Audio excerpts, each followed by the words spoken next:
This past winter, I spent a lot of time talking about offsetting and beating the winter blues by utilizing sunrise sunlight in your naked eyes every day, even when it was cold, and using oxytocin activating or stimulating activities. And I just came across this short on YouTube, and I wanted to share it with you because it explains why I have continued to say we cannot chase dopamine in the wintertime. We actually can't chase dopamine anytime, but dopamine season does tend to be summer, but it's more of a natural dopamine, not a planned dopamine source. So here, watch this. Any high amount of dopamine that comes to you without effort before it will eventually destroy you. Wow. Or bring you close to destruction.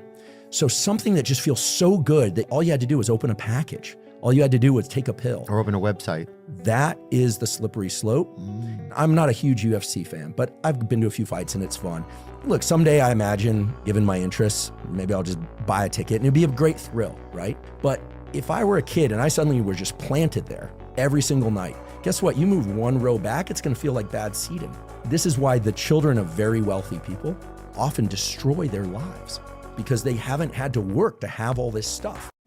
So this also applies to our daily lives, right? We are bombarded and overloaded with dopamine, and as women specifically, we respond better to oxytocin, and that's why I have a whole playlist on oxytocin. I have a free download guide of like oxytocin activities that you can do, especially in the winter, but you can do every day to help you to have better mental health.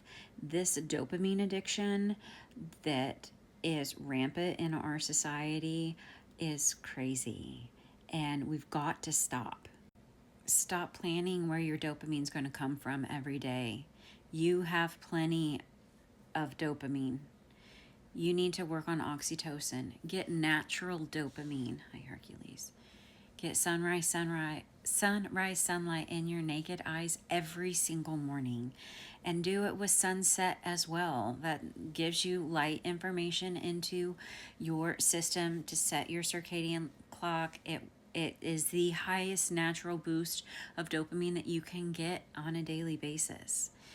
And it seems so mild compared to these planned things that, like Andrew Huberman said, we are addicts to dopamine, and planning dopamine is addictive behavior. So just be careful, be aware. You can work with your biology and you can change your biology, and a lot of it is just understanding what your needs are, and women respond best to oxytocin and not dopamine.